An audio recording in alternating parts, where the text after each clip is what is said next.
A plume of smoke from wildfires burning rises over Fort McMurray in this aerial photograph taken in Alberta, Canada. The entire Pacific Northwest region of North America is suffering from severe wildfires, and the season hasn't even peaked yet. Image credit Daryl Dyke Bloomberg. I'd rather fight 100 structure fires than a wildfire. With a structure fire, you know where your flames are, but in the woods it can move anywhere, it can come right up behind you. Tom Watson. At the peak of wildfire season, all it takes is one errant spark to start a blaze, potentially leading to wildfires engulfing thousands of acres. It isn't just the fire itself that's dangerous, but also the smoke, the degraded air quality, and the potential closures of roads. In Oregon, in particular, over 1 million people are expected to travel to the 70-mile-wide path of totality, in the heart of the hottest, driest part of the year. The entire Pacific Northwest, including parts of Oregon, Idaho, and Wyoming, has active wildfires going right now, threatening the air, roads, and general safety of residents and tourists alike. With August 21st fast approaching, here's what you need to know. In 2002, a wildfire burned nearly 200,000 acres of land in the Siskiyou National Forest. Although there are no fires this large at the present time, conditions are present that make this a real danger, particularly with hundreds of thousands of tourists unfamiliar with fire safety due to arrive. Image credit Justin Sullivan. Getty Images. Peak fire season is no joking matter. While burn bans are in effect in most counties, it doesn't take a bonfire or even a campfire to get a wildfire started. A single stray cigarette is often enough, particularly with the hot, dry brush found along state and federal highways. The biggest culprit for starting wildfires may prove to be cars, as a hot undercarriage or tailpipe can ignite that brush found at campsites or on the sides of roads. Simply being caught in traffic may be enough. When you combine one of the largest tourism events in history with a particularly wet winter leading to extreme plant growth and a record-setting recent heatwave, the result is tall, dry grass is spread throughout the region. With hundreds of thousands of inexperienced campers flocking to the region, many of which don't understand the dangers of wildfires, it's not a question of whether there will be wildfires, but how bad the problem will be. The Whitewater fire, started by a lightning strike in late July, was not contained and has now spread to encompass more than 5,000 acres. Image credit Willamette National Forest. Right now, a 5,000-acre wildfire is raging in the foothills of Mount Jefferson, right along the path of totality. This is a fire that is presently 0% contained, and is not expected to be fully contained until well after the August 21st eclipse. According to Grady McMahon, the Willamette National Forest's district ranger, I would like to tell people that we'll have this trailhead and trails open for the eclipse, but at this point I can't tell if that will be possible. Under normal circumstances, we'd probably keep the trails closed and allow dangerous snags to blow down naturally in the winter storms. Numerous roads, trails, trailheads, and camping areas are already closed due to this fire, with similarly dry conditions and very high fire dangers covering over 50% of the path of totality west of the Rocky Mountains. In the worst-case scenario, it won't be about containing and putting out fires, but rather about evacuating people trapped by wildfires. This screenshot from August 7th shows the real-time wildfire map encompassing a large region of the Pacific Northwest. Lighter circles represent mostly and partially contained fires, darker circles are completely uncontained.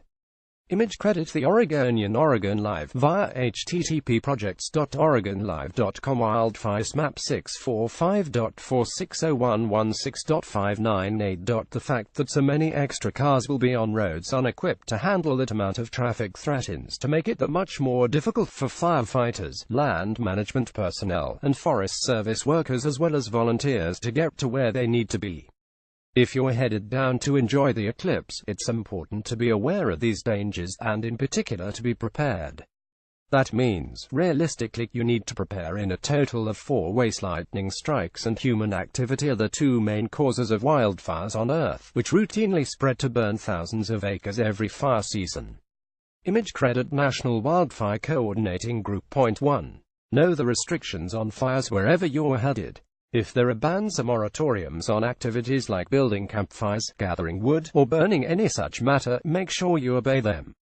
Never flick a cigarette butt or even your ashes out of a car window, and if you do have a fire, never leave it unattended. Also, make sure you thoroughly douse the ashes with water until it's cool to the touch.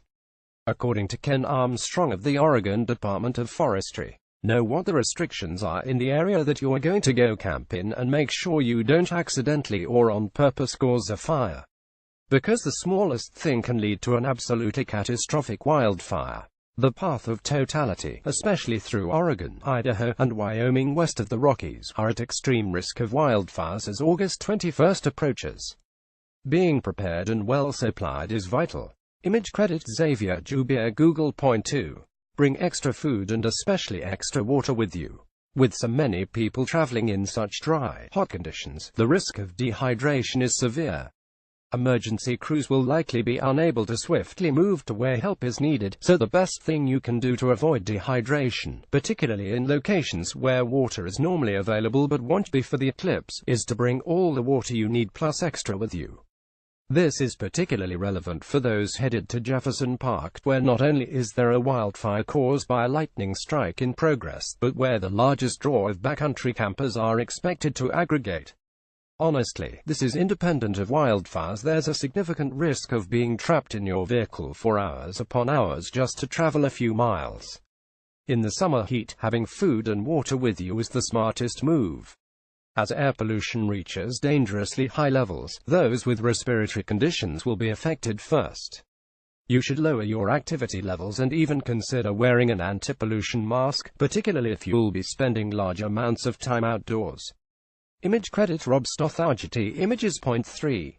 Be prepared in case the air quality becomes dangerous. It isn't just the fires that are dangerous, but the smoke as well.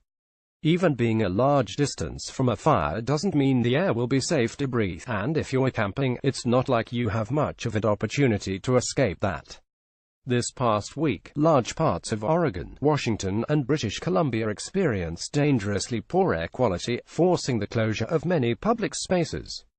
Given the fact that so many wildfires will likely be raging, the potential for dangerous air is severe. The air quality index has risen and stayed above 200 in many parts of the region. Anything over 100 is unsafe, with health implications for even otherwise healthy people. You may want to consider bringing an anti-pollution mask for everyone traveling with you if the conditions are poor. The air quality in Portland was excessively bad during the latter half of last week due to wildfires in Oregon, Washington, and British Columbia. Dependent on the winds, many parts of the path of totality may experience poor viewing on August 21st. Image credit Katie Weinberg Twitter. Point 4. The smoke and haze may impact your view of the eclipse. The whole point, for most people making the expedition, is to experience the wonder of totality. Those 2 minutes spent immersed in darkness will be unlike any other natural phenomenon on Earth. Yet if the smoke from the wildfires is bad enough, it can reduce your visibility significantly, impacting your ability to see stars, the solar corona, or planets during totality. Do not make the mistake of thinking that the reduced brightness makes it safe to look at the sun without sufficient eye protection. The same particulate matter that blocks visible radiation may not block the same amount of ultraviolet or infrared radiation, and that is what damages your eye. Hazes from wildfires and other sources could obscure your view of the total eclipse, but predicting exactly where one should go for clear skies is presently beyond our predictive abilities. Image credit Uppus Observatory, Petar Horlek.